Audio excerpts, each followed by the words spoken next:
আসন্ন দুর্গাপূজা উপলক্ষে ভারতে ২,৪২০ মেট্রিক টন ইলিশ রপ্তানির ঘোষণা দিয়েছে বাণিজ্য মন্ত্রণালয়। ভারতে রপ্তানির সিদ্ধান্ত চাউর হওয়ার পর ইলিশ কেজিতে বেড়েছে ১৫০ থেকে ২০০ টাকা। ১ কেজি ওজনের মাছের দাম এখন ১৮০০ থেকে ২২০০ টাকা। আকার ভেদে মন প্রতি ৮ থেকে ১০,০০০ টাকা পর্যন্ত ইলিশের দাম হাঁকা হচ্ছে। চাঁদপুর বড় স্টেশন মৎস্য অবতরণ কেন্দ্রের আড়তে নৌ ও সড়ক পথে আসছে ইলিশ ও অন্যান্য মাছ।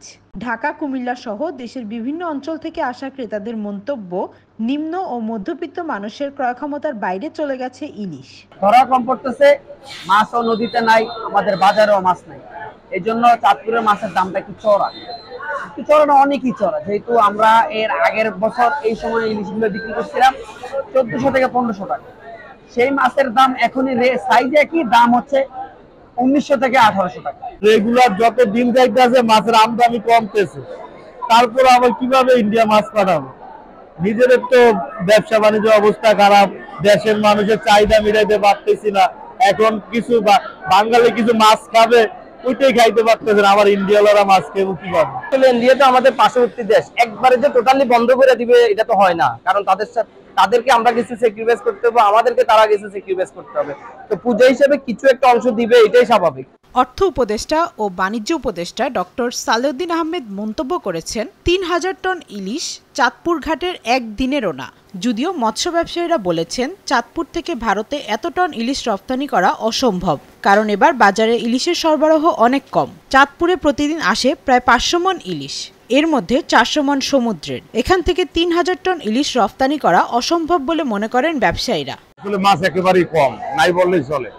আর রপ্তানিতে আসলে যে কোয়ালিটি মাছের দরকার, ওই কোয়ালিটি মাছ নাই চাঁদপুরে। যার জন্য রপ্তানির কোনো পার্টিরাও মাছ কিনতেছে না।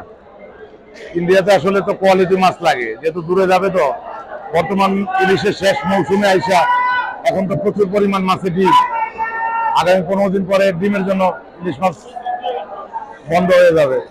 এই ডিমওয়ালা মাছ বা কোয়ালিটি নাই, এইরকম মাছ রপ্তানির উপযোগী না। কয়েকদিন আগে বাণিজ্য মন্ত্রণালয়ের উপসচিব সুলতানা আক্তারের সই করা এক চিঠিতে বলা হয়, বাংলাদেশ থেকে ২,৪২০ মেট্রিক টন ইলিশ রফতানির আদেশ দেওয়া হয়েছে। আজ ২৬ সেপ্টেম্বর বেনাপোল বন্দর দিয়ে প্রথম চালানে ৬টি ট্রাকে ভারতে গেছে ১৮ মেট্রিক টন তথা ১৮,০০০ কেজি ইলিশ। প্রতি কেজি ইলিশের রফতানি মূল্য পড়েছে $10, যা বাংলাদেশি টাকায় প্রায় ১২০০ টাকা। গত ২৪ সেপ্টেম্বর বেনাপোল বন্দর দিয়ে ৪৯ জন রফতানিকারককে ২,৪২০ মেট্রিক টন ইলিশ রফতানিতে ছাড়পত্র দেয় বাংলাদেশ সরকারের বাণিজ্য মন্ত্রণালয়। এর মধ্যে ৪৮ জনকে ৫০ মেট্রিক টন করে ও একজনকে ২০ মেট্রিক টন মাছ রফতানির অনুমতি দেওয়া হয়। এই অনুমতির মেয়াদ আগামী ১২ অক্টোবর পর্যন্ত।